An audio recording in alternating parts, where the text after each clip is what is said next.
Zaman sekarang anak-anak jadi lembek sebab mak banyak memudahkan anak-anak dia sampai tak pernah rasa susah. Mak bapak dulu susah. Jadi mindset kita nak bagi anak senang. Memang anak senang waktu kecil. Kita bagi, tapi kemudahan yang membuatkan dia tidak tahu bagaimana nak menghadapi susah.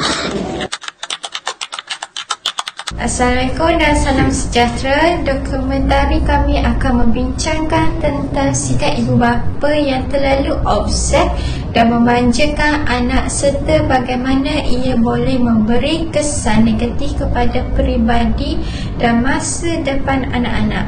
Dalam dunia moden hari ini, ramai ibu bapa terlalu melindungi, memenuhi semua kehendak anak dan tidak membenarkan mereka belajar berdikari. Sikap ini mungkin nampak sebagai kasih sayang, tetapi sebenarnya boleh membawa akibat buruk terhadap perkembangan emosi dan tanggungjawab anak. Isu ini semakin ketara dalam masyarakat. Contohnya, ibu bapa terlalu kawal keputusan anak atau memberi kemewahan berlebihan sejak kecil. Jangan latih anak dengan kemewahan, kerana kemewahan itu akan merosakkan anak itu. Percayalah, ternyata tuan-tuan depan mata kita anak-anak itu rosak. Antaranya tuan-tuan satu kes, duit belanja paling banyak dia sebulan 200-300. Kenapa bagi banyak sangat? Dia kata, ustaz, supaya dia sayang kita. Saya kata salah. Mak Tafiz tu mula berlaku kecurian. Takkan anak orang kaya curi? Mesti tengok yang susah-susah ni. Selepas lebih 10 kali kecurian, baru dapat tangkap yang dia curi ni anak yang paling kaya dalam Mak Tafiz. Sebab dia dah biasa bermewah. Ayah dia lewat 2 hari masuk bagi RM300, bagi RM400, lewat 2 hari je dia akan mula curi.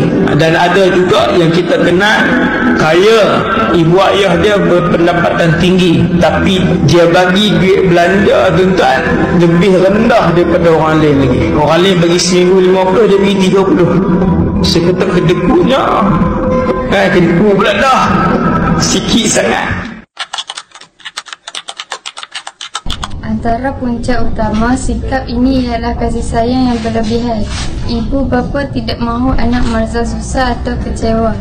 Tekanan sosial dan pengaruh media juga menyebabkan ibu bapa ingin menunjukkan kejayaan atau kemewahan keluarga. Setengah ibu bapa takut kehilangan kasih sayang anak, lalu sentiasa menuruti semua permintaan mereka. Tambahan pula, kurang masa bersama anak menyebabkan ibu bapa cuba menebus rasa bersalah dengan memberi hadiah atau kebebasan melampau. Ramai ibu bapa gagal didik anak ketika umur 1 hingga 12 tahun. Bila you gagal kat sini, maka anak you akan spoil bila masuk awal remaja, 13 hingga 21 tahun. Saya ada kes umur 7 tahun, dia dah kacau dah. Adik dia umur 6 tahun. Bila saya tanya budak tu, kat mana belajar ni? Alah, Tok, dalam ni Tok, dalam handphone mak bapak pun ada. Alah, Tok, ni handphone ni. Daddy pun tengok tu. Bapak saya balik pun tu Haji, kat luar isap okok main handphone juga. Salah ke saya main handphone? Mak tengah masak pun main handphone juga. Ramai yang datang jumpa saya, kahwin 6 bulan nak bercerai. Isteri komplain, Haji, suami saya dia tak minat kat saya. Dia suka tengok porn tu. Ketagih porn ni bukan saja kepada lelaki, tetapi juga wanita. Tolonglah ibu bapa semua, belajarlah ilmu ke ibu bapa. Anak yang terlalu dimanjakan akan suka berdikari dan tidak tahu mengurus diri sendiri. Mereka juga mudah hilang disiplin, tidak tahu menghormati orang lain dan suka menerima teguran. Dalam jangka panjang, anak-anak ini boleh menjadi manja, ego tinggi serta cepat putus asa apabila berdepan kesukaran. Lebih membimbangkan, mereka mungkin mempunyai masalah emosi dan sosial apabila mula bekerja atau belajar di luar rumah. Banyak tuan-tuan anak-anak yang menjawab pada mak dia. Aiman, Man, apa? Dah kak, dah celaka dah. Man, di kedai kejap. Tak senang. Kedai. Tadi orang keluar tak beli. Dah balik rumah beli kak. Beli apa? Jangan jawab macam tu dengan mak ayah. Ish. Balik awal. Tahulah. Kasar. Wala tanharhuma. Tu. Apabila ibu bapa terlalu memanjakan anak, hubungan keluarga boleh menjadi tidak seimbang. Anak tidak memuati ibu bapa, malah boleh menderhaka atau bergantung sepenuhnya kepada keluarga. Dalam masyarakat akan wujud generasi yang lemah semangat, kurang empati dan tidak berdisiplin. Ini boleh membawa kesan negatif kepada negara kerana kurangnya tenaga kerja berkualiti dan beretika.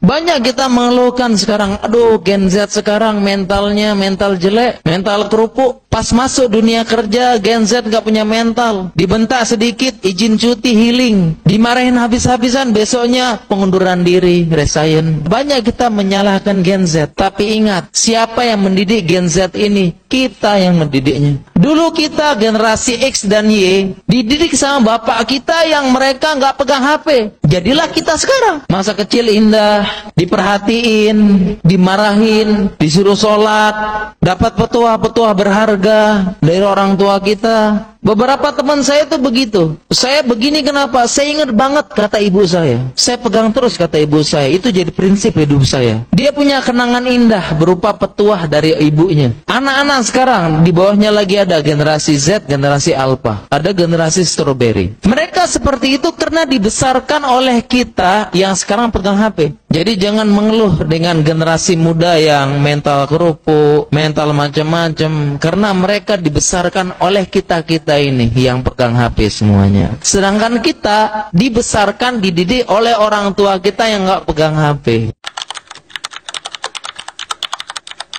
Ibu bapa perlu sedar bahawa kasih sayang bukan bermaksud menuruti semua kehendak anak.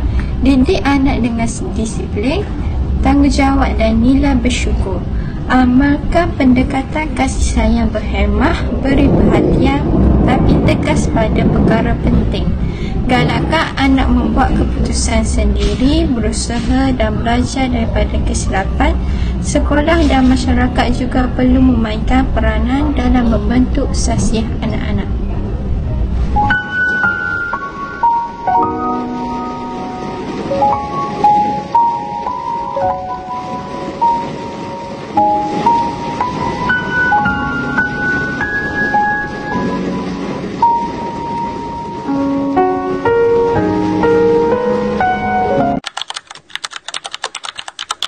Kesimpulannya, sikap ibu bapa yang terlalu obses dan memanjakan anak bukanlah tanda kasih sayang yang sebenar.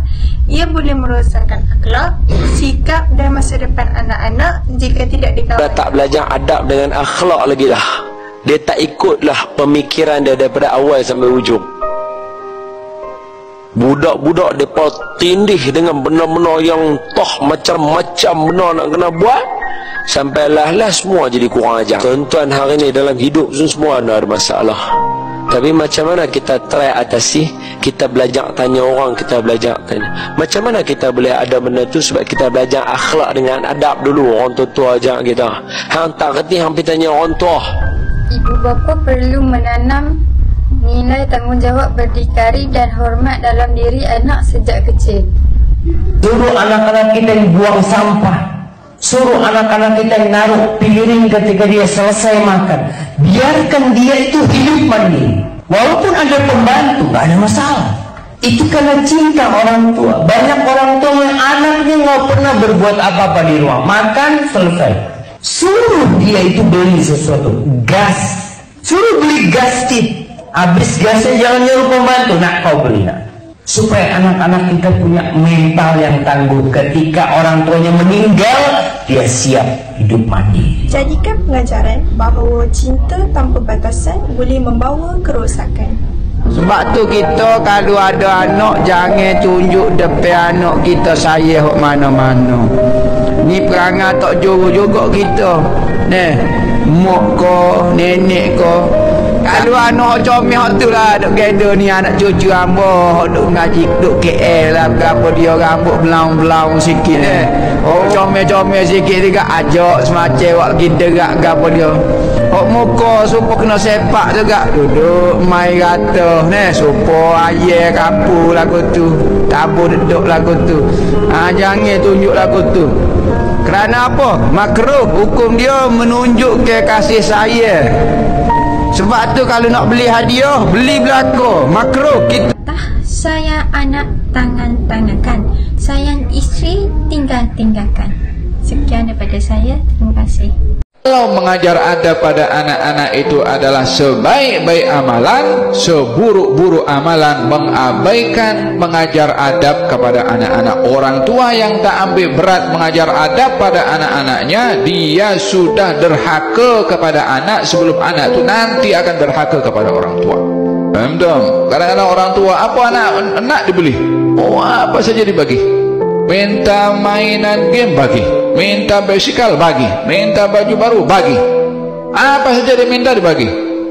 Adab tak diajar, salat tak diberitahu, hormat kepada orang tua tak diberitahu. Ini bukan sayang anak, ini namanya dia telah mengorbankan anak.